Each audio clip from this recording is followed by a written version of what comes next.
ਵੇਖਿਆ ਤਾਸ ਚਰਨ ਲੇਰੇ ਦੇ ਬਸਾਵੋ। ਆਓ ਪਰਮ ਗੁਰੂ ਨਾਨਕ ਗੁਣ ਗਾਵੋ। ਉਜਲ ਕਹਿਹਾਂ ਚਲਕਣਾ ਘੋਟਮ ਕਾਲੜੀ ਮਸ। ਧੋਤਿਆ ਝੂਠ ਨਾ ਉਤਰੈ ਜੇ ਸੌ ਹੋਵਾ ਤਿਸ ਸਜਣ ਸਈ। ਨਾਲ ਮੈਂ ਚਲਦਿਆਂ ਨਾਲ ਚਲਨ ਜਿੱਥੈ ਲੇਖਾ ਮੰਗੀਐ ਤਿੱਥੈ ਖੜ੍ਹ ਦਿਸਨ।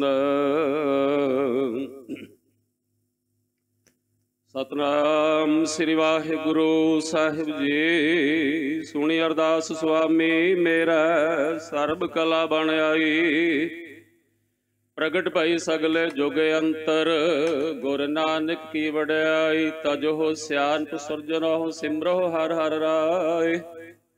ਏਕ ਆਸ ਹਰ ਮਨ ਰਖੋ ਨਾਨਕ ਦੁਖ ਭਰਮ ਭਉ ਜਾਏ। ਸਤਨਾਮ ਸ੍ਰੀ ਵਾਹਿਗੁਰੂ ਸਾਹਿਬ ਜੀ। ਇਕ ਓੰਕਾਰ ਸਤਿਨਾਮ ਕਰਤਾ ਪੁਰਖ ਨਿਰਭਉ ਨਿਰਵੈਰ। ਅਕਾਲ ਮੂਰਤ ਅਜੂਨੀ ਸੈਭੰ ਗੁਰ ਪ੍ਰਸਾਦ। ਰਾਗ ਸੂਹੇ ਮਹਲਾ ਬਹਿਲਾ ਚੌਪਦੇ ਕਰ ਪਹਿਲਾ। ਭਾਂਡਾ ਧੋਏ ਬੈਸ ਧੂਪ ਦੇਵੋ ਤਉ ਦੁਧੈ ਕੋ ਜਾਵੋ।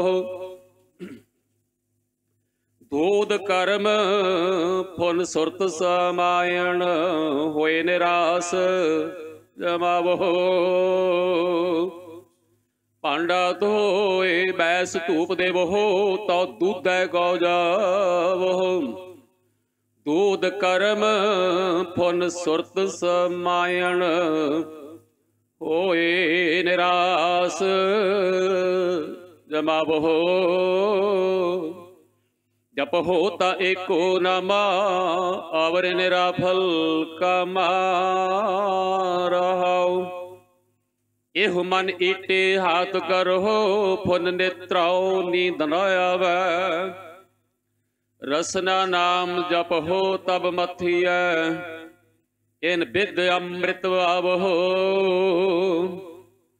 ਮਨ ਸੰਪਟ ਜਿਤ ਸਤ ਸਰ ਨਾਵਣ ਭਾਵਨ ਪਾਤੇ ਤ੍ਰਿਪਤ ਕਰੇ।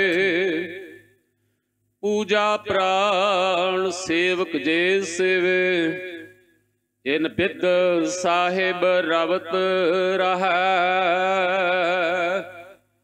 ਕਹਿ ਦੇ ਕਹੇ ਕਹੇ ਕਹਿ ਜਾਵੈ ਹੈ ਤੁਮ ਸਰ ਅਵਰ ਨਾ ਕੋਈ। ਭਗਤ ਹੀਣ ਨਾਨਕ ਜਨ ਜੰਪੈ ਹਉ ਸਾਲਾਹੀ ਸਚਾ ਸੋਇ। ਕਹਿ ਦੇ ਕਹੇ ਕਹੇ ਕਹਿ ਜਾਵੈ ਹੈ ਤੁਮ ਸਰ ਅਵਰ ਨਾ ਕੋਈ। ਭਗਤ ਹੀਣ ਨਾਨਕ ਜਨ ਜੰਪੈ ਹਉ ਸਾਲਾਹੀ ਸਚਾ ਸੋਇ। ਵਾਹਿਗੁਰੂ ਜੀ ਕਾ ਖਾਲਸਾ ਵਾਹਿਗੁਰੂ ਜੀ ਕੀ ਫਤਿਹ। ਵਾਹਿਗੁਰੂ ਸਾਹਿਬ ਜੀਓ। ਹਰ ਕੀ ਵਡਿਆਈ ਹਾਂ ਆਖ ਨਾ ਸਕਾਂ। ਹਾਂ ਮੂਰਖ ਮੁਗਧ ਨੀਚਾਣ ਜਨ ਨਾਨਕ ਕੋ ਹਰ ਬਖਸ਼ ਲਹੈ ਮੇਰੇ ਸੁਆਮੀ। ਸ਼ਰਨਾਗਤ ਭਇਆ ਅਜਾਨ। ਨਾਨਕ ਗੁਰੂ ਗੋਬਿੰਦ ਸਿੰਘ ਪੂਰਨ ਹਰਿ ਅਵਤਾਰ।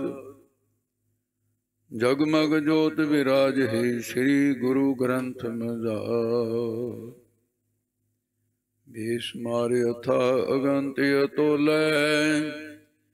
ਜਿਉ ਬੁਲਾਵ ਹੋ ਤਿਉ ਨਾਨਕ ਦਾਸ ਬੋਲੇ। ਵਾਹਿਗੁਰੂ ਜੀ ਕਾ ਖਾਲਸਾ ਵਾਹਿਗੁਰੂ ਜੀ ਕੀ ਫਤਿਹ। ਪਰਮ ਸਤਿਕਾਰਯੋਗ ਗੁਰੂ ਸਾਹਿਬ ਜੀ ਦੀ ਸਾਜੀ ਨਿਵਾਜੀ ਗੁਰੂ ਸਰੂਪ ਗੁਰੂ ਖਾਲਸਾ ਸਾਧ ਸੰਗਤ ਜੀਓ, ਅੰਮ੍ਰਿਤ ਵੇਲੇ ਦਾ ਸੁਹਾਵਣਾ ਸਮਾਂ ਹੈ। ਸਤਿਗੁਰਾਂ ਦੀ ਪਾਵਨ ਹਜ਼ੂਰੀ ਵਿੱਚ ਹੁਣੇ ਹੁਣ ਸਜ ਦੀ ਵਾਰ ਦਾ ਕੀਰਤਨ ਆਪ ਜੀ ਨੇ ਬਾਬਾ ਬਹਾਦਰ ਸਿੰਘ ਜੀ ਦੀ ਰਸਨਾ ਤੋਂ ਨਾਲ ਰਾਗੀ ਸਿੰਘਾਂ ਦੀ ਹੈ ਸੁੰਦਰ ਕੀਰਤਨ ਸਰਵਣ ਕੀਤਾ ਹੈ। ਜੋ ਅੰਮ੍ਰਿਤ ਵੇਲੇ ਮੁੱਖ ਵਾਕ ਆਇਆ ਹੈ, ਉਹਦੀ ਵਿਆਖਿਆ ਦਾ ਸਮਾਂ। ਵਿਆਖਿਆ ਸ਼ੁਰੂ ਕਰਨ ਤੋਂ ਪਹਿਲਾਂ ਮੈਂ ਆਪ ਜੀ ਨੂੰ ਬੇਨਤੀ ਕਰਦੇ ਹਾਂ ਕਿ ਜਿੱਥੇ ਗੁਰੂ ਨਾਨਕ ਸਾਹਿਬ ਦੀ ਬਾਣੀ ਪ੍ਰਾਰੰਭ ਹੋਵੇ ਜਾਂ ਫਿਰ ਮੁੱਖ ਵਾਕ ਸ੍ਰੀ ਗੁਰੂ ਨਾਨਕ ਦੇਵ ਜੀ ਮਹਾਰਾਜ ਦੀ ਰਸਨਾ ਤੋਂ ਆਇਆ ਹੋਵੇ, ਉਹ ਬਾਕੀ ਦੇ ਸਰੂਪਾਂ ਨਾਲੋਂ ਬਹੁਤ ਹੀ ਗਹਿਰਾ ਹੁੰਦਾ ਹੈ। ਬਾਕੀ ਦੇ ਸਰੂਪਾਂ ਵਿੱਚ ਮਹਾਰਾਜ ਨੇ ਉਹਨਾਂ ਗਹਿਰਾ ਨਹੀਂ ਕੀਤਾ ਤੇ ਯਾਨੀ ਗੁਰੂ ਨਾਨਕ ਦੀ ਬਾਣੀ ਮੂਲ ਰੂਪ ਦੇ ਵਿੱਚ ਹੈ, ਬਾਕੀ ਵਿਆਖਿਆ ਰੂਪ ਦੇ ਵਿੱਚ। ਵਿਆਖਿਆ ਸੌਖੀ ਹੁੰਦੀ ਹੈ, ਮੂਲ ਪਾਠ ਔਖਾ ਹੁੰਦਾ। ਸੋ ਅੱਜ ਦਾ ਜਿਹੜਾ ਮੁੱਖ ਵਾਕ ਹੈ ਮਹਾਰਾਜ ਸਾਹਿਬ ਜੀ ਦੀ ਰਚਨਾ ਤੋਂ ਗੁਰੂ ਨਾਨਕ ਸਾਹਿਬ ਸ੍ਰੀ ਗੁਰੂ ਨਾਨਕ ਦੇਵ ਜੀ ਮਹਾਰਾਜ ਨੇ ਇਹ ਸ਼ਬਦ ਕਦੋਂ ਤੇ ਕਿਵੇਂ ਉਚਾਰਨ ਕੀਤਾ ਹੈ, ਇਹਦੀਆਂ ਦੋ ਥਾਨਕਾਂ। ਇੱਕ ਤਾਂ ਹੈ ਸ੍ਰੀ ਨਾਨਕ ਪ੍ਰਕਾਸ਼ ਦੇ ਵਿੱਚ ਇਹ ਜ਼ਿਕਰ ਆਉਂਦਾ ਹੈ, ਇਹ ਜਦੋਂ ਗੁਰੂ ਨਾਨਕ ਸਾਹਿਬ ਸੱਚਖੰਡ ਗਏ ਹੈ ਉਦੋਂ ਕਰਮਖੰਡ ਦੇ ਵਾਸੀ ਭਗਤ ਪ੍ਰਹਲਾਦ ਜੀ ਨੇ ਸਵਾਲ ਕੀਤਾ ਸੀ, ਮਹਾਰਾਜ ਕਿਰਪਾ ਕਰੋ ਕਿ ਕੋਈ ਢੰਗ ਤਰੀਕਾ ਦੱਸੋ, ਆਪ ਜੀ ਵੱਡੇ ਹੋ, ਮਨ ਨੂੰ ਵਸ ਕਰਨ ਦਾ। ਹਾਲਾਂਕਿ ਪੂਰਨ ਹੋ ਚੁੱਕਾ ਹੈ। ਰਾਮ ਜਪੋ ਜੀ ਐਸੇ ਐਸੇ ਧਰੂਮ ਪ੍ਰਹਲਾਦ ਜਪਿਓ। ਇੱਕ ਤਾਂ ਇਹ ਉਥਾਨ। ਦੂਸਰਾ ਹੈ ਜਦੋਂ ਦੱਖਣ ਦੀ ਧਰਤੀ ਵਿੱਚ ਗੁਰੂ ਨਾਨਕ ਸਾਹਿਬ ਜੀ ਗਏ ਹੈ ਨਾ, ਉਸ ਵੇਲੇ ਇੱਕ ਤੀਰਥ ਹੈ ਜਿਹਦਾ ਨਾਮ ਸਿੱਧਾਂ ਦਾ ਤੀਰਥ ਹੈ, ਪੀਰਨਾਮੇ ਸਿੱਧ ਇਹ ਤੀਰਥ ਹੈ। ਮਹਾਰਾਜ ਸਾਹਿਬ ਜੀ ਤੀਰਥਾਂ ਤੇ ਇਸ ਕਰਕੇ ਜਾਂਦੇ ਸੀ, ਉੱਥੇ ਲੋਕ ਇਕੱਠੇ ਹੋਏ ਮਿਲ ਜਾਂਦੇ ਸੀ। ਸਿੱਧਾਂ ਦੀ ਬੜੀ ਇਕੱਤਰਤਾ ਹੈ। ਉਹਨੇ ਪੁੱਛਿਆ ਗਰੀਬ ਨਵਾਜ, ਅਸੀਂ ਯੋਗ ਅਭਿਆਸ ਕਰਕੇ ਥੱਕ ਗਏ ਹਾਂ, ਕਰਮ ਕਾਂਡ ਕਰਕੇ ਵੀ ਥੱਕ ਗਏ ਹਾਂ, ਪਰ ਮਨ ਹੀ ਵਸ ਹੁੰਦਾ। ਤੁਹਾਡੇ ਕੋਈ ਢੰਗ ਤਰੀਕੇ ਸੰਸਾਰ ਨਾਲੋਂ ਨਿਰਾਲੇ ਨੇ, ਆਪ ਕਿਰਪਾ ਕਰਕੇ ਦੱਸੋ ਵੀ ਮਨ ਵਸ ਕਿਵੇਂ ਆ ਸਕਦਾ ਹੈ। ਉਸ ਵੇਲੇ ਗੁਰੂ ਨਾਨਕ ਸਾਹਿਬ ਜੀ ਨੇ ਇਹ ਸ਼ਬਦ ਉਚਾਰਨ ਕੀਤਾ ਜਿਹੜਾ ਮੁੱਖ ਵਾਕ ਰੂਪ ਚ ਆਇਆ, ਕਿਉਂਕਿ ਹਰ ਸ਼ਬਦ ਦੀ ਹੋਂਦ ਹੈ ਵੀ ਉਹ ਕਦੋਂ ਤੇ ਕਿੱਥੇ ਕਿਉਂ ਉਚਾਰਨ ਕੀਤਾ। ਸੋ ਆਓ ਜਿਸ ਪ੍ਰਕਾਰ ਸਤਿਗੁਰੂ ਕਿਰਪਾ ਕਰਦੇ। ਪਹਿਲਾਂ ਵੱਡਾ ਮੰਗਲ ਹੈ, ਮੰਗਲਾਂ ਦੀ ਕੱਲ ਸ਼ਾਮ ਦੇ ਵਕਤ ਕਥਾ ਦੇ ਵਿੱਚ ਲੰਮੀ ਵਿਚਾਰ ਹੋ ਚੁੱਕੀ ਹੈ। ਇਹ 33 ਵਾਰ ਆਉਣ ਵਾਲਾ ਬਾਰ-ਬਾਰ 33 ਵਾਰ ਗੁਰੂ ਗ੍ਰੰਥ ਸਾਹਿਬ 'ਚ ਇਹ ਵੱਡਾ ਮੰਗਲ ਹੈ ਜਿਹੜਾ ਆਉਂਦਾ ਹੈ। ਮੰਗਲ ਤੋਂ ਬਾਅਦ ਫਿਰ ਅੱਗੇ ਸੂਚਨਾ ਦੇਣਗੇ ਮਹਾਰਾਜ ਸਾਹਿਬ ਜੀ ਵੀ ਕਿਹੜੇ ਰਾਗ ਦੇ ਵਿੱਚ ਅਸੀਂ ਇਹ ਸ਼ਬਦ ਉਚਾਰਨ ਕੀਤਾ ਹੈ। ਉਸ ਵੇਲੇ ਸੂਹੀ ਰਾਗ ਦਾ ਸਮਾਂ ਸੀ ਤੇ ਜਿਸ ਪ੍ਰਕਾਰ ਸਤਿਗੁਰੂ ਉਚਾਰਨ ਕਰਦੇ ਸੁਣੋ ਜੀ। ਸਤਨਾਮ ਸ੍ਰੀ ਵਾਹਿਗੁਰੂ ਸਾਹਿਬ ਜੀ।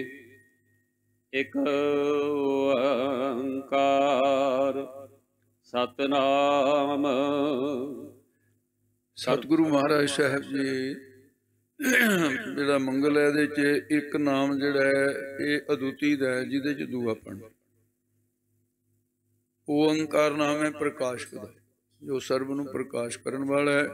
ਸਤ ਨਾਸ ਤੋਂ ਰਹਿਤ ਹੈ, ਨਾਮ ਪ੍ਰਸਿੱਧ ਰੂਪ ਹੈ। ਕਰਤਾ ਪੁਰਖ, ਕਰਤਾ ਸ੍ਰਿਸ਼ਟੀ ਦੇ ਰਚਣ ਵਾਲਾ ਹੈ, ਪੁਰਖ ਵਿਆਪਕ ਹੈ। ਨਿਰਭਉ ਨਿਰਵੈਰ, ਡਰ ਤੋਂ ਰਹਿਤ ਹੈ ਤੇ ਬੈਰ ਤੋਂ ਰਹਿਤ ਹੈ, ਉਹਦਾ ਬੈਰ ਵੀ ਨਹੀਂ ਕਿਸੇ ਨਾਲ ਤੇ ਡਰ ਤੋਂ ਰਹਿਤ ਹੈ। ਅਕਾਲ ਮੂਰਤ, ਕਾਲ ਤੋਂ ਰਹਿਤ ਹੈ, ਉਹਦਾ ਸਰੂਪ, ਉਹਦੇ ਸਰੂਪ ਤੇ ਕਾਲ ਨਹੀਂ ਕਦੇ ਵੀ ਆਉਂਦਾ।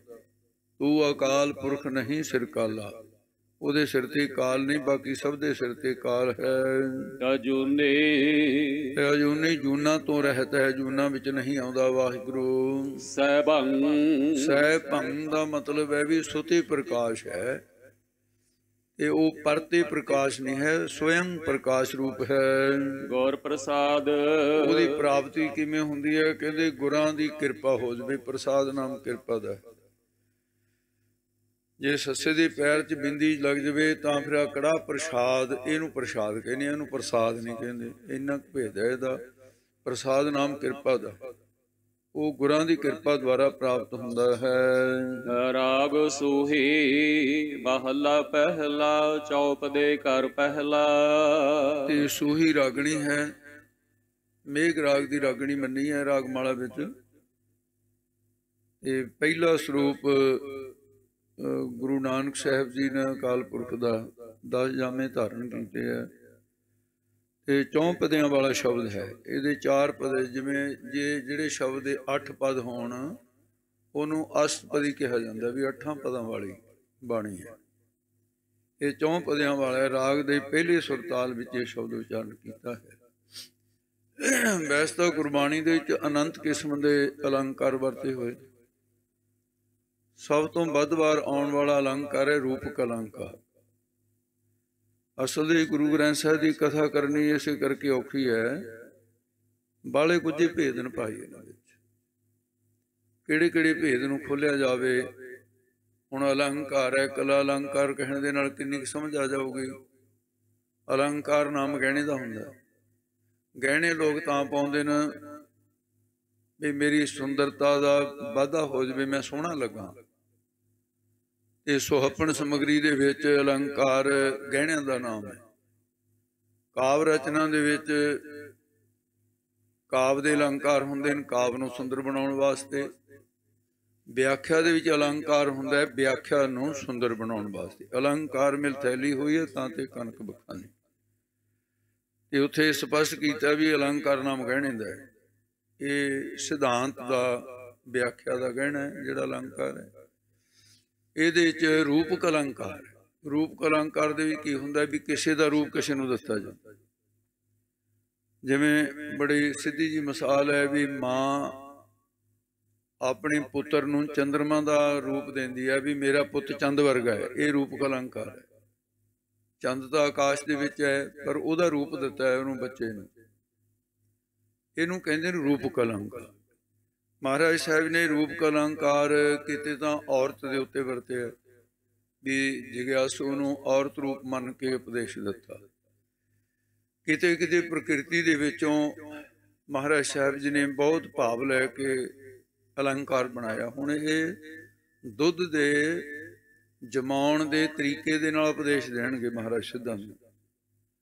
ਗੁਰੂ ਨਾਨਕ ਸਾਹਿਬ ਦੇ ਕੋਲ ਜਦੋਂ ਸਰੋਤੇ ਪ੍ਰਸ਼ਨ ਕਰਨ ਵਾਲੇ ਵਿਦਵਾਨ ਹੁੰਦੇ ਸੀ, ਉਦੋਂ ਮਹਾਰਾਜ ਸਾਹਿਬ ਜੀ ਦੇ ਸ਼ਬਦ ਜਿਹੜੇ ਗਹਿਰੇ ਉਤਰ ਜਾਂਦੇ ਸੀ ਬਹੁਤ।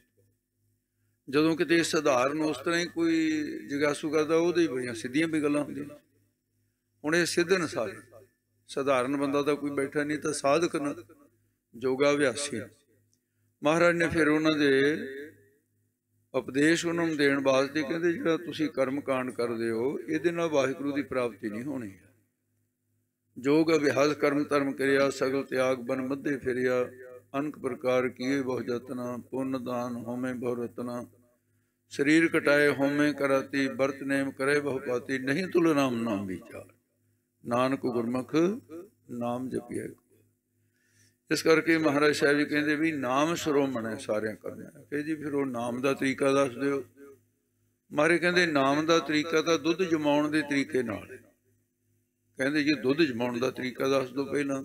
ਤਾਂ ਮਹਾਰਾਜ ਸਾਹਿਬ ਜੀ ਨੇ ਫਰਮਾਇਆ ਭਾਂਡਾ ਧੋਏ ਬੈਸ ਧੂਪ ਦੇਵੋ। ਕਹਿੰਦੇ ਦੇਖੋ ਸੁਆਣੀ, ਹੁਣ ਅੱਜ ਕੱਲ੍ਹ ਦੀਆਂ ਜਿਹੜੀਆਂ ਹੁਣ ਬੀਬੀਆਂ ਨੇ, ਤੇ ਇਹਨਾਂ ਨੂੰ ਤਾਂ ਇਹਨਾਂ ਗੱਲਾਂ ਦਾ ਨਹੀਂ ਪਤਾ। ਸਿਆਣੀਆਂ ਬੀਬੀਆਂ ਨੂੰ ਪੁੱਛ ਕੇ ਦੇਖੋ, ਉਹ ਫਿਰ ਦੱਸਣਗੇ ਵੀ ਹਾਂ ਬੇਟਾ ਇਹ ਪੁਰਾਣਾ ਤਰੀਕਾ ਇਹੀ ਹੁੰਦਾ ਸੀ। ਉਹਦੇ 'ਚ ਐਸਾ ਹੁੰਦਾ ਸੀ ਵੀ ਜਿਹੜਾ ਮੱਖਣ ਕੱਢਣ ਵਾਸਤੇ ਦੁੱਧ 'ਚੋਂ ਕੀ ਤਰੀਕਾ ਸੀ ਵੀ ਜਿਹੜੇ ਭਾਂਡੇ ਦੇ ਵਿੱਚ ਦੁੱਧ ਜਮਾਉਣਾ ਹੈ उस भांडे नूं पहलां पानी नाल धोना, गर्म पानी नाल, गर्म पानी नाल धो के फिर उस नूं धुप्पे सुकाउणा, ਉਹਦੇ 'ਚ ਖਟਿਆਈ ना रहे ਤੇ नहीं तो ਉਹ माड़ी स्मैल आउण लग जाती ਉਹਦੇ। फिर वो खटियाई के प्रभाव नूं दूर करन वास्ते सुगंधी वाली एक धूफ हुंदी सी हर घर दे विच। अज तां सुपना बन गया गल्लां। वो धूफ दे के भांडे नूं अंदर तो सुगंधित कर दिता जांदा। ਉਹਦਾ मतलब ये सी भी जदों इहदे च दही जमेगा, इस सुगंधी का प्रभाव दही विच जाएगा, दही तो बाद लस्सी विच भी जाएगा ते फिर मक्खण च भी जाएगा। घी सुगंधी वाला हुंदा सी, तां सुपना बन गया घी नहीं है हुण। जो बचपन च असीं देखते रहे हाँ, क्योंकि वो तरीका नहीं रहा साडा। ते हुण तां साडी क्रीम कढ लो, गर्म कर लो, हो गया जी। की हो रहा? आही तरीका हुण साडे। बीमारियां दा कारण भी इस करके बनिया। खैर, महाराज ने अलंकार वरतिया है भी जिवें सुआणी भांडे नूं पहलां धोंदी है, फिर सुगंधी वाली धूप, बैस बाशना जिहदे चंगी सुगंधी आवे, धूप देना करदी है। तां इह करन तो बाद फिर तो दुध है कौ जावो। ਉਹ ਭਾਂਡਾ ਜਦੋਂ ਤਿਆਰ ਹੋ ਗਿਆ, ਫਿਰ ਉਹ ਦੁੱਧ ਲੈਣ ਵਾਸਤੇ ਗਾਂ ਮੱਝ ਦੇ ਕੋਲ ਜਾਂਦੀ ਹੈ, ਜਣੀ ਧਾਰ ਚੋਂਦੀ ਹੈ, ਤੇ ਫਿਰ ਉਸ ਨੂੰ ਦੁੱਧ ਦਾ ਅੱਗੇ ਜਿਹੜੀ ਪ੍ਰਕਿਰਿਆ ਸ਼ੁਰੂ ਹੋ ਜਾਂਦੀ ਹੈ। ਤੇ ਨਾਲ ਨਾਲ ਹੀ ਸਮਝਦੇ ਜਾਈਏ, ਮਹਾਰਾਜ ਤਾਂ ਬ੍ਰਹਮ ਗਿਆਨ ਦੀ ਗੱਲ ਕਰ ਰਹੇ ਨੇ। ਭਾਂਡਾ ਕੀ ਹੈ? ਅੰਤਸ਼ਕਰਨ। ਅੰਤਸ਼ਕਰਨ ਭਾਂਡੇ ਦੇ ਵਿੱਚ ਦਵੈਸ਼ ਦੀ ਖਟਿਆਈ ਹੈ। ਜੇ ਨਾਮ ਦਵੈਸ਼ ਵਾਲੇ ਹਿਰਦੇ 'ਚ ਭਾਈ ਜਪਾਂਗੇ, ਉਹਦੇ ਵਿੱਚ ਫਿਰ ਉਹ ਦੁਰਗੰਧੀ ਜਿਹੜੀ ਹੈ ਨਾ ਭਾਂਡੇ ਦੀ ਆਉਂਦੀ ਹੈ, ਜਿਹੜੀ ਘੀ ਕੀਮਤੀ ਵਸਤੂ ਹੈ, ਉਹਨੂੰ ਵੀ ਫਿਰ ਪ੍ਰਭਾਵਿਤ ਕਰਦੀ ਹੈ। ਤੋ ਇਸ ਕਰਕੇ ਨਿਸ਼ਕਾਮ ਜਿਹੜੇ ਕਰਮ ਨੇ, ਨਿਸ਼ਕਾਮ ਕਰਮਾਂ ਰੂਪੀ ਪਾਣੀ ਦੇ ਨਾਲ, ਤੇ ਇਹਨੂੰ ਪਹਿਲਾਂ ਧੋਣਾ। ਗਰਮ ਪਾਣੀ ਤਾਂ ਇਹਨੂੰ ਕਿਹਾ ਵੀ ਗੁਰਪੀਰਾਂ ਕੀ ਗਾਖੜੀ ਮਹਾਂ ਕਰੜੀ ਸੁਖਸਾਰ। ਇਹਦੇ ਨਾਲ ਅੰਤਸ਼ਕਰਨ ਦੇ ਭਾਂਡੇ ਨੂੰ ਧੋਣਾ। बैस धूप देवो।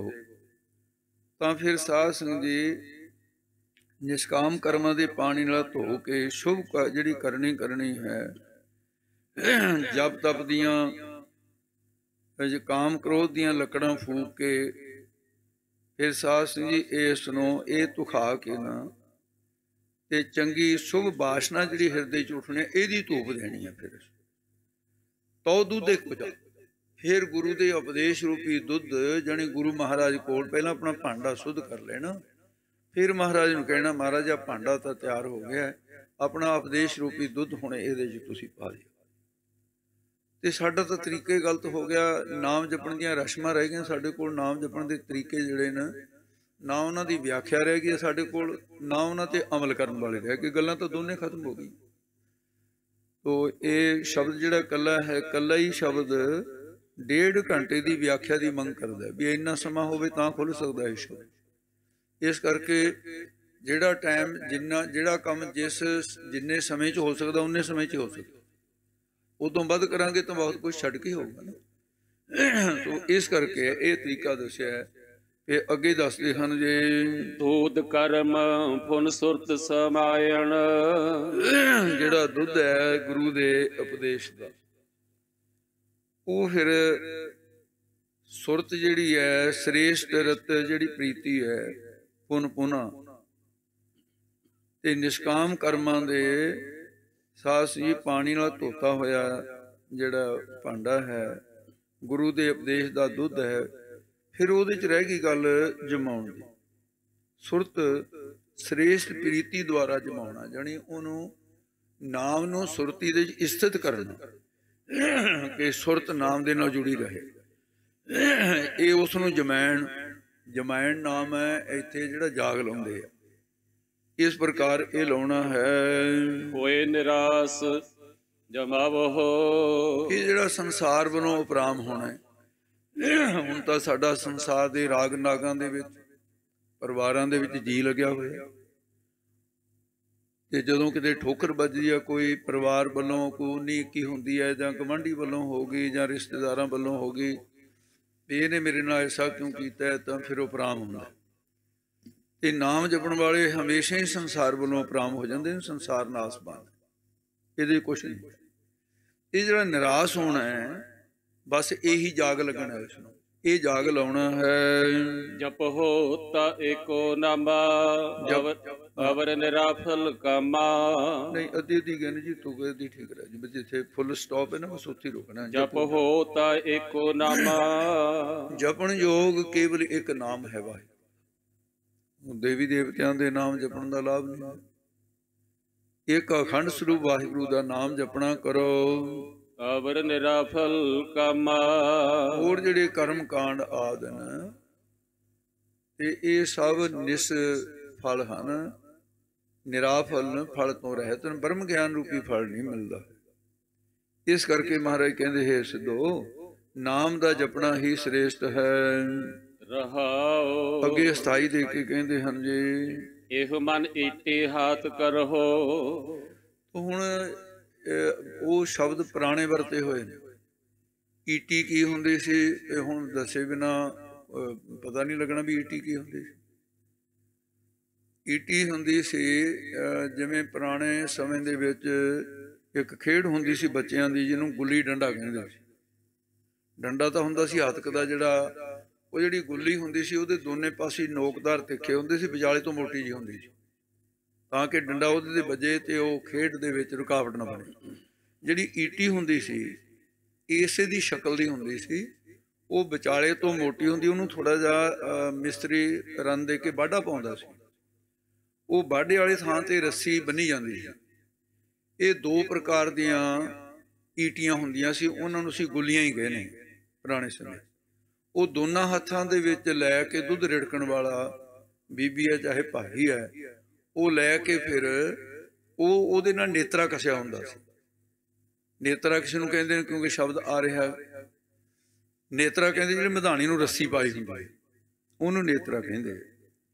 ਤੇ ਮਹਾਰਾਜ ਸਾਹਿਬ ਜੀ ਕਹਿੰਦੇ, ਇਹ ਮਨ ਈਟੀ ਹਾਥ ਕਰੋ ਫੁਰ। ਇਹ ਮਨ ਨੂੰ ਈਟੀ ਬਣਾ ਲਓ। ਜਿਹੜੀ ਈਟੀ ਹੁੰਦੀ ਹੈ ਹੱਥ 'ਚ ਹੁੰਦੀ ਹੈ, ਇਸ ਨੂੰ ਵਿਰਾਗ ਵਿਵੇਕ ਦੇ ਹੱਥਾਂ ਦੇ ਨਾਲ ਫੜ ਲਓ ਕਿ ਇਸ ਨੂੰ। ਤੇ ਫਿਰ ਇਹਦੇ ਨਾਲ ਹੀ ਦੱਸਦੇ ਹਨ ਜੀ, ਨੇਤਰੋ ਇਹੋ ਮਨ ਈਟੀ ਹਾਥ ਕਰੋ ਪੁੰਨ, ਨੇਤਰੋ ਨੀਂਦ ਨਾ ਆਵੇ। ਇਹ ਇਹੀ ਨੇਤਰਾ ਹੈ ਕਿਹੜਾ, ਕਿ ਭਜਨ ਕਰਨ ਲੱਗਿਆ ਸੁਸਤੀ ਨਾ ਪਵੇ, ਨੀਂਦ ਨਾ ਆਵੇ। ਦੂਸਰਾ, ਸਾਡੇ ਮਨ ਔਰ ਬੁੱਧ ਰੂਪ, ਜਿਵੇਂ ਨੇਤਰ ਦੋ ਨੇ ਸੱਜਾ ਖੱਬਾ, ਮਨ ਤੇ ਬੁੱਧ ਦੋ ਨੇਤਰ ਨੇ ਸਾਡੇ ਅੰਤਸ਼ਕਰਨ, ਇਹਨਾਂ ਦੀ ਅਵਿਦਿਆ ਦੀ ਨੀਂਦ ਨਾ ਆਵੇ। ਇਹਨਾਂ ਦੇ ਵਿੱਚ ਬਹੁਤ ਗਹਿਰੀਆਂ ਗੱਲਾਂ ਗੁਰੂ ਨਾਨਕ ਸਾਹਿਬ ਦੀਆਂ, ਨਿਰੋਲ ਬੰਦਗੀ ਹੈ। ਕਹਿੰਦੇ ਐਸਾ ਕਰੋ ਸਿੱਧੋ, ਰਸਨਾ ਨਾਮ ਜਪੋ। ਕਹਿੰਦੇ ਰਸਨਾ ਦੇ ਨਾਲ ਨਾਮ ਜਪਣਾ ਕਰੋ, ਸਿਮਰਨ ਕਰੋ। ਤਬ ਮੱਥੀਐ ਇਨ ਵਿਦ ਅੰਮ੍ਰਿਤ ਬਾਵੋ। ਇਹ ਕਹਿੰਦੇ ਜੀ ਵਿਸਰਾਮ ਥੋੜਾ ਜਿਹਾ ਇੱਧਰ ਉੱਧਰ ਹੋ ਗਿਆ ਆਪਣੇ ਕੋਲੋਂ। ਰਸਨਾ ਨਾਮ ਜਪੋ ਤਬ ਮੱਥੀਐ, ਇੱਥੇ ਰੋਕਣਾ। ਰਸਨਾ ਦੇ ਨਾਲ ਨਾਮ ਦਾ ਜਪਣਾ, ਇਹਦਾ ਦੁੱਧ ਦਾ ਮੰਥਨ ਕਰਨਾ। ਇਹਨੂੰ ਮਹਾਰਾਜ ਸਾਹਿਬ ਜੀ ਨੇ ਬਹੁਤ ਪਿਆਰ ਦੇ ਵਚਨ ਕਿਹਾ ਹੈ, ਹਰ ਕਾ ਬਿਲੋਬ ਨਾਮ ਬਿਲੋਬੋ ਮੇਰੇ ਭਾਈ, ਸਹਿਜ ਬਿਲੋਬੋ ਜੈਸੇ ਤਤ ਨਾ ਜਾਏ। ਉਹੀ ਤਾਂ ਨਹੀਂ ਬਹੁਤ ਹੀ ਛੇਤੀ ਛੇਤੀ ਰਿੜਕੀ ਜਾਣਾ, ਫਿਰ ਤਾਂ ਘੀ ਵੀ ਵਿੱਚ ਮਿਲ ਜੂ। ਸਹਿਜ ਭਾਵ ਵਿੱਚ ਬੰਦਗੀ ਕਰਨੀ। ਤੋ ਇਸ ਕਰਕੇ ਕਹਿੰਦੇ ਆਹ ਤਰੀਕਾ ਹੈ, ਰਸਨਾ ਨਾਮ ਜਪੋ ਤਬ ਮਥੀ ਹੈ। ਇਹ ਜਿਹੜਾ ਅਸੀਂ ਵੀ ਨੇਤਰੋਂ ਨੀਂਦ ਨਾ ਆਵੇ, ਰਸਨਾ ਦੇ ਨਾਲ ਨਾਮ ਜਪਣਾ, ਇਹਦਾ ਮੰਥਨ ਕਰਨਾ, ਜਿਹੜਾ ਪੁਨः ਪੁਨः ਅਭਿਆਸ ਕਰਨਾ। ਅਭਿਆਸ ਵੀ ਇਹ ਪਹਿਲਾਂ ਸ਼ੁਰੂ 'ਚ ਦੋ ਤਰ੍ਹਾਂ ਦਾ, ਪਹਿਲਾਂ ਤਾਂ ਰਸਨਾ ਨਾਲੇ ਕਰਨਾ ਪੈਂਦਾ, ਵਾਹਿਗੁਰੂ ਵਾਹਿਗੁਰੂ ਵਾਹਿਗੁਰੂ ਵਾਹਿਗੁਰੂ ਹੈ ਤਾਂ ਅਭਿਆਸ ਹੈ, ਪਰ ਇਹ ਵੈਖਰੀ ਬਾਣੀ ਦਾ ਅਭਿਆਸ ਹੈ। ਇਸ ਤੋਂ ਬਾਅਦ ਜਦੋਂ ਅਵਸਥਾ ਅੰਦਰ ਨੂੰ ਜਾਏਗੀ, ਇਹਦੇ ਵਿੱਚ ਸਾਧ ਸਿੰਘ ਜੀ ਹਾਲੇ ਪਰਮੇਸ਼ਰ ਦਾ ਨਾਮ ਸੀ, ਜਦੋਂ ਰਸਨਾ ਉੱਚੇ ਉੱਚੇ ਕਹਿੰਦੇ ਆ, ਇਹ ਸ਼ਬਦ ਵੈਖਰੀ ਬਾਣੀ ਦਾ ਇੱਕ ਨਿਯਮ ਹੈ ਵੀ ਉਹ ਬਾਹਰ ਨੂੰ ਜਾਂਦਾ ਸ਼ਬਦ, ਉਹ ਅੰਦਰ ਨੂੰ ਨਹੀਂ ਜਾਂਦਾ। ਬਾਹਰ ਨੂੰ ਜਾ ਕੇ ਦੂਸਰੇ ਕੰਨਾਂ ਦੇ ਨਾਲ ਸਪਰਸ਼ ਹੋ ਕੇ ਉਹਨੂੰ ਸਮਝ ਆਉਂਦੀ। ਤੇ ਜਿਹੜਾ ਨਾਮ ਹੈ ਉਹਨੇ ਵੈਖਰੀ ਤੋਂ ਬਾਅਦ ਜਾਣਾ ਅੰਦਰ ਨੂੰ, ਤੇ ਜਦੋਂ ਵੈਖਰੀ ਤੋਂ ਮੱਧਮਾਂ ਦਾ ਜਾਪ ਹੋਊਗਾ, ਉਦੋਂ ਜਾਪ ਜਿਹੜਾ ਫਿਰ ਦੂਸਰੇ ਨੂੰ ਸੁਣਨ ਤੇ ਹਟ ਜੂਗਾ, ਫਿਰ ਅੰਦਰ ਦਾ ਰਸਤਾ ਅਖਤਿਆਰ ਕਰ ਲਿਆ ਉਹਨੇ। ਸही मार्ग वालों चल पिया ना, जानी साड़ी सुरत नाम नूं लैके भीतर जानी शुरू हो गई। बैकरी तो मध्यम मध्यमा तो पसंती आऊगी, पसंती तो परा आ जाऊगी। इन्हां दी तो बहुत व्याख्या जिहड़ी है ना एक वखरे समय दे विच करन वाली है। ये निजम पूरा करने वास्ते फिर बहुत कुछ छड्ड के आपां नूं तुरना पैंदा है। रसना नाम जपो तब मथी है। ते फिर सिमरन करते करते जो परा बाणी दे विच नाम चलिया जाता है, जां तां जांदा ही नहीं उत्थे नाम, जे चलिया गया फिर बंद नहीं होंदा भाई, फिर सुत्तियां भी नहीं बंद होऊगा, गल्लां करदियां भी नहीं बंद होऊगा, क्योंकि नाम उस ठिकाने ते पहुंच गया जिथों बाकी दे फुरने संसार दे फुरदे है। वो फुरने सारे बंद, केवल नाम दा फुरना रहूगा बस। ये तो इस तरह भी जमों एक बारी धरती तो चश्मा पानी दा फुट गया ना, जां तां फुटदा ही नहीं जां फिर बंद नहीं होंदा। फिर इनू उत्थे तक पहुंचना औखा। उहदे मूहरे पड़दे ना, उहदे मूहरे बहुत सख्त जमीन है, खुद नहीं पैंदी, फिर वो चश्मा नाम दा जारी हो जाता। खैर ते महाराज साहब जी कहते रसना ना जो तब मथी है। अगे बोलो जी। इन विद अमृत बावो, ये विधि है, विधि नाम जुगती दा हुंदी है। सिद्धो ये जुगती है वे नाम जपण दी। फिर उधर तो मक्खन मिलता है। बीबियां जिन्हां ने मधानी दे नाल दही नूं रड़किया ते फिर इधर भाई नाम अभ्यास करके ब्रह्म ज्ञान रूपी मक्खन प्राप्त हो गया। अमृत रूप है। अमृत तां क्या है, मृत्यु तो रहत हो जाता है ज्ञान प्राप्त करके। तो इस करके ये जुगती है। हे सिद्धो मुक्त होने वास्ते ये जुगती है। बाकी संसार फसन वास्ते थोड़े को जुगती हैगी पहले ही, जिहड़ी कर्म कांड च फसे हो। ये महाराज ने उपदेश दिता है। मन संपट जित सत सर नावण। ते फिर कहते जी असीं जिहड़ी ठाकरां दी पूजा करदे आ कि वो एक डब्बा रखिया हुंदा इन्हां दा, ब्राह्मणां दे कोल रखे हुंदे आ।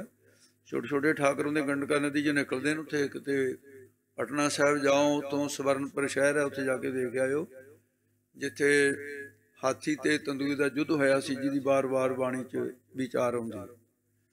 ते भगवान जी ने रखिया कीती सी। वो नदी दे विचों पत्थर निकलदे दो तरह।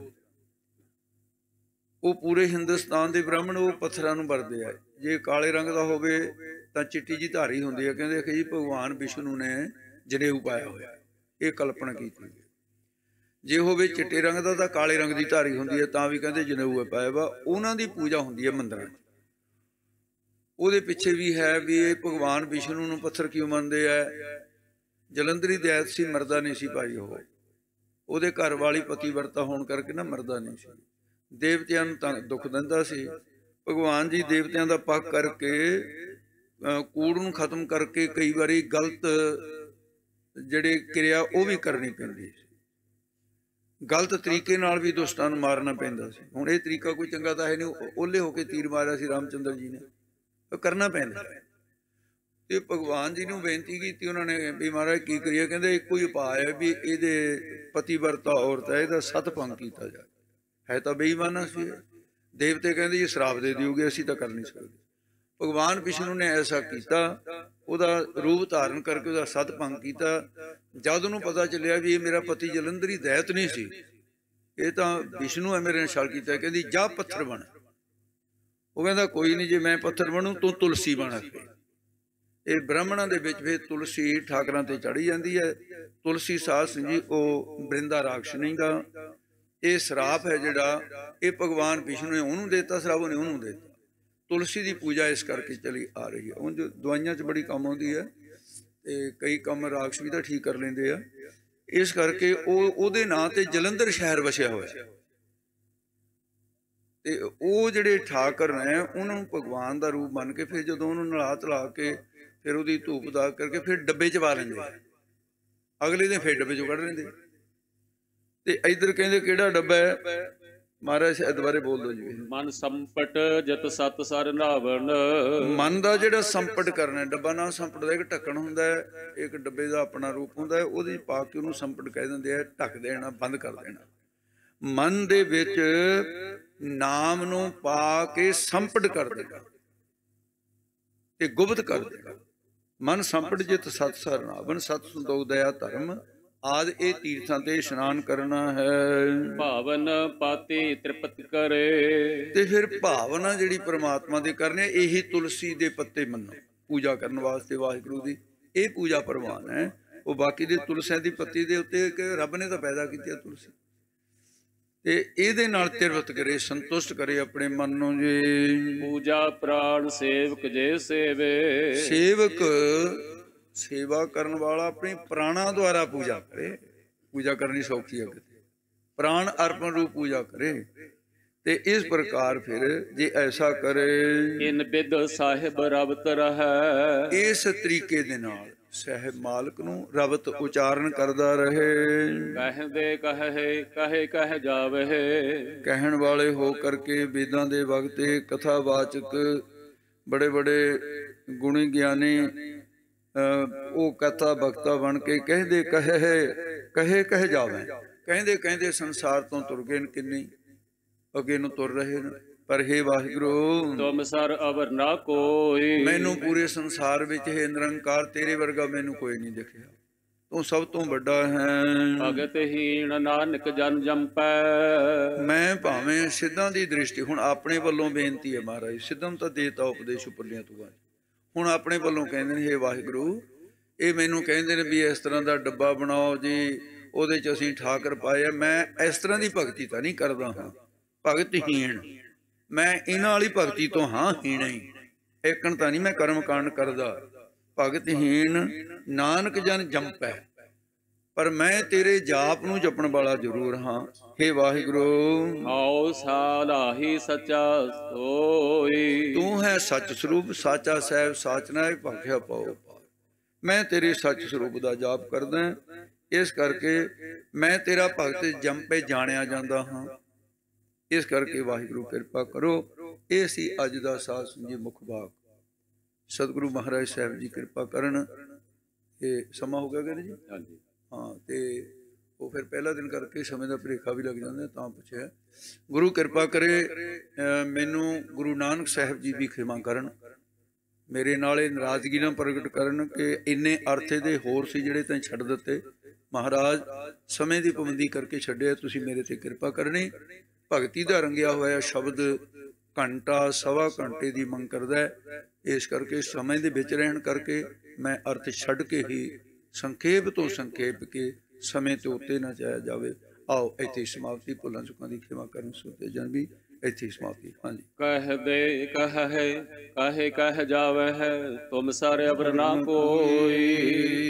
ਭਗਤ ਹੀਣ ਨਾਨਕ ਜਨ ਜੰਪੈ ਹਉ ਸਾਲਾਹੀ ਸੱਚਾ ਸੋਈ। ਹੇ ਗੋਬਿੰਦ ਹੇ ਗੋਪਾਲ ਹੇ ਦਇਆਲ ਲਾਲ ਪ੍ਰਾਣਨਾਥ ਅਨਾਥ ਸਖੇ ਦੀਨ ਦਰਦ ਨਿਵਾਰ। ਹੇ ਸਮਰੱਥ ਅਗਮ ਪੂਰਨ ਮੋਹਿ ਮਯ ਤਾਰ। ਅੰਧ ਕੂਪ ਮਹਾ ਭਿਆਨ ਨਾਨਕ ਪਾਰ ਉਤਾਰ। ਆਏ ਪ੍ਰਭ ਸਰਨਾਗਤੀ ਕਿਰਪਾ ਨਿਧ ਦਇਆਲ। ਏਕ ਅਖਰ ਹਰ ਮਨ ਬਸਤ ਨਾਨਕ ਹੋਤ ਨਿਹਾਲ। ਵਾਹਿਗੁਰੂ ਨਾਮ ਜਹਾਨ ਹੈ ਚੜੇ ਸੋ ਤਰੈ ਪਾਰ।